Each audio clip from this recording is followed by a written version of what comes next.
So here's our electronics console shop where we put everything together. And in this particular section, this is kind of where final testing occurs. And so there's a row of speakers up there and bass cabinet, so we can kind of listen to everything and see how it sounds. And these are sort of like just test jigs, so we can create an entire organ without actually having to build an entire organ. So you can kind of turn it on, it lights up, and so you have your console controller, and we can reconfigure all the stops and keyboards, and you have your pipe output drivers, and they just have little LEDs on them so that you can see what everything is. And we have various generations of pipe computers, and that's our console controller sitting there, and input encoders and all this kinds of stuff. Nothing's configured there. Expressions. So anyway, we can prototype whatever we want to prototype right in this section right here, which is very neat. Cool. This is like a standard amp rack for actually this is not a standard one. This is a micropoet, but it's an extra big micropoet. So our full-size tone generation system is called Poet. And here's a Poet. This is a Poet 1. And so we came out with a smaller version that does less ranks, and it's basically just this. And so normally this would come on an amp rack that is this sized, with 2 amps and a micropoet. And is that installed in the console, or is that stored somewhere near where the speakers are? Yeah, so we or does it vary, I guess, depending on where the organ's installed, I guess? We try to think of organ building exactly as a pipe organ would build their organs. So we don't care what it is that's in the chamber, whether it's pipes or it's digital, it goes in the chamber. If it's producing digital sounds, it's fine, it's in the chamber. If it's pipes, it's in the chamber. You have your pipe computer in the chamber. So we kind of try to view it that way. So typically it would get installed in the pipe chamber, and either a digital link would be connected to it, or you could have input encoders. I'm trying to see if there are any on anything. There aren't any. So you can wire it up to all your keying and all your stop controls, and then you just hook up your speakers in the chamber. Usually pretty easy installation. You literally like either set it on the floor or bolt it to the wall. And yeah, I believe there was like the way like you guys had set up the one at Trinity Lutheran in Quakertown, the hybrid one. That one, like when we walked into the pipe chamber, the organist and we looked around. Like the way you guys like situated like the speakers, like with the pipes and everything, like very neat and tidy and clean. Like it looked like no issues. Like I couldn't see like wires or anything. It just seemed very, professionally done for sure. So yeah. So we all kind of learned under my father, I would say Bob Walker, who taught us how to wire everything extremely well and extremely neatly. If you look at really any of our production wiring, it's usually impeccable. Which is good because that's what the customer wants, is a good quality workmanship for it. And it's significantly easier ever to work on it later on in life. As I said earlier, we started the company as a service company. So Bob really always wanted to focus on how easy it was to service it in the future. As well as you make anything, you're always going to have some problem at some point somewhere. Right. And so the better the wiring is, the better and easier it is to trace things out. And to either repair or if they want to add extra ranks or change some stuff, it makes it easier. Yeah, it makes it much easier. So here's an example of a console, again, that isn't ours. This is not our console. And it's nearly done. Is it done? It's done. It's done. It just has a, well, that's just a snake for testing sitting on top of it. So it makes it look not so pretty. But that's all that's required to do this console is console controller and input encoder for your pedal board, and then all the stop controls and stuff. This one has a Bluetooth page flip on there, and that's literally all that needs to go in there, power supply. So it's extremely small amount of wiring.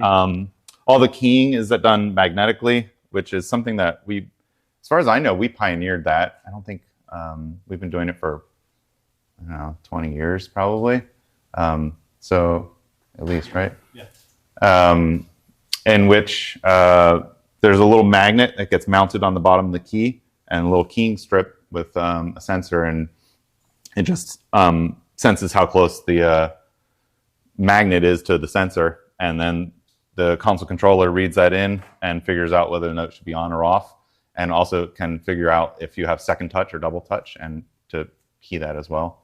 It also does velocity as well. So, all right, we are now at the Walker Technical Wood Shop.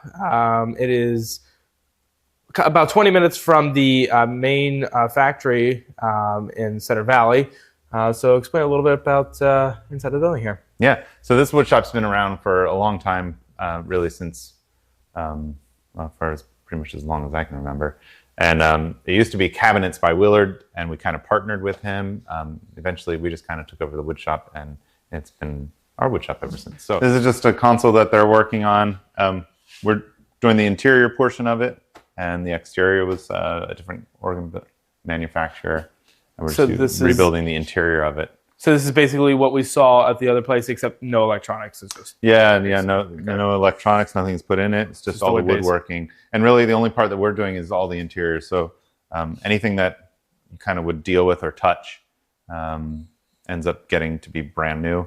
And then we just reuse a shell potentially.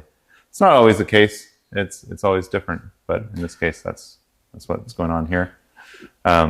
So yeah, it'll end up looking brand new when it's all done. Now, what do you guys do for like pieces of wood that are like damaged while it's being made? Do you guys reuse those parts? Like, do you like eventually use it for like smaller parts, or you just try and like salvage it as best you can? I think if it's damaged while it's used, it's just gone. It's just gone. Yeah. But I don't think that happens very often. Not very often. Yeah. Our woodshop guys are at this point pretty experts. They're very good workers. Yeah. They're extremely good with what they do. Our lumber storage here, and this is our spray booth and air handler for the spray booth. It's a rather complex setup, but in order to be compliant, you kind of have to have all this stuff. And so this is just like a normal like primer spray, or this is where we would do all of our finishing spraying. Okay. And it's big enough you can wheel a console in there or a car. Right, yeah. So this is all the various stains and things he requires for lacquers and to get the color all correct. And we have a couple of finished space cabinets and some other smaller cabinets waiting to be finished. The woodshop guys also do all the speakers and install all the speakers, and typically they just ship from here. The one up there, that one looks like the one that's in the back of Trinity Lutheran for their for fanciful trumpet. Yep. I can't remember the other one. Yep. That's what those are used for. Gotcha. We call it a toolbox. Okay. Looks like a toolbox. Like it, but yeah, those are usually mounted on the wall back for a festival trumpet. Exactly. Yeah. And that would be a B2. Over there we have a Quaker and some 1103s in production. Now, what do those usually replicate, pipe-wise? So a Quaker is designed to go down to about 8 hertz. Okay. And it's pretty good up to like maybe 20. Okay. And then at that point, the B2 takes over. And then the B2 will take over all the way up until the 1103s take over. So we typically do tri-amplification. So if it's a small installation, you may not actually need a Quaker, but what you heard earlier today was 2 Quakers, 2 B2s, and a bunch of 1103s, 12 channels worth of. Yeah, the ones that were in the ceiling. Yeah. Gotcha. Mm-hmm. Yeah. So that's what that's for. All the speaker designs are our own and have been developed over the last 30 years, basically, because we started out with this cabinet. This was like the original. We needed a small treble cabinet, and it's super convenient. I don't know if it's dry. It's dry.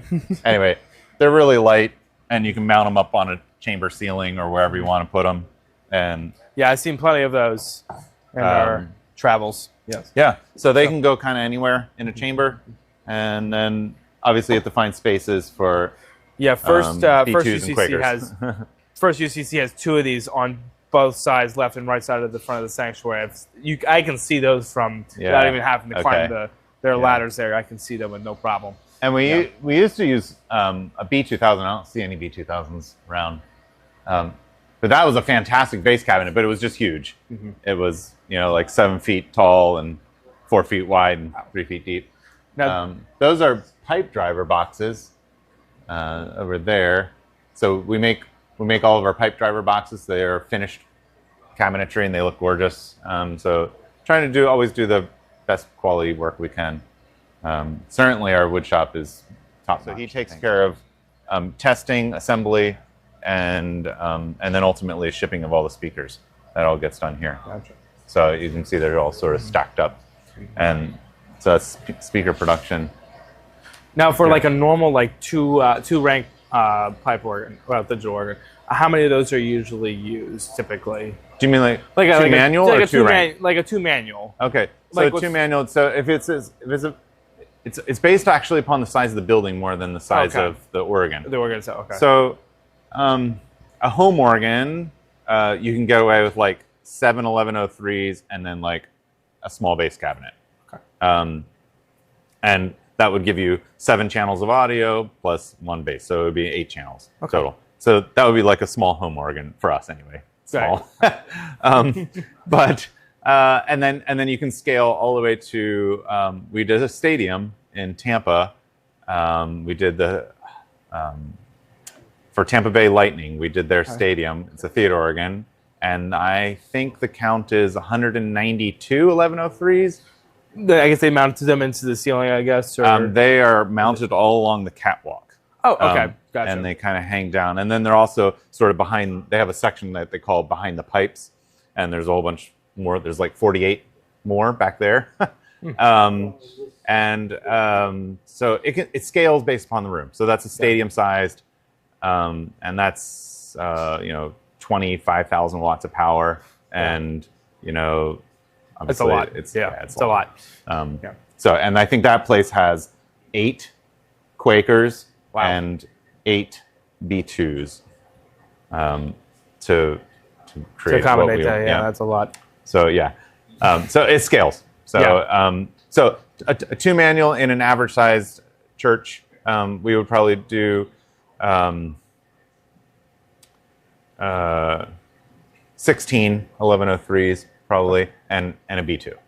And if they had like a lot of 32s, like maybe a big board or whatever, then you would need a Quaker. 1 Quaker. But if the room was really good with bass, you may not need a Quaker. Like if it was a solid build.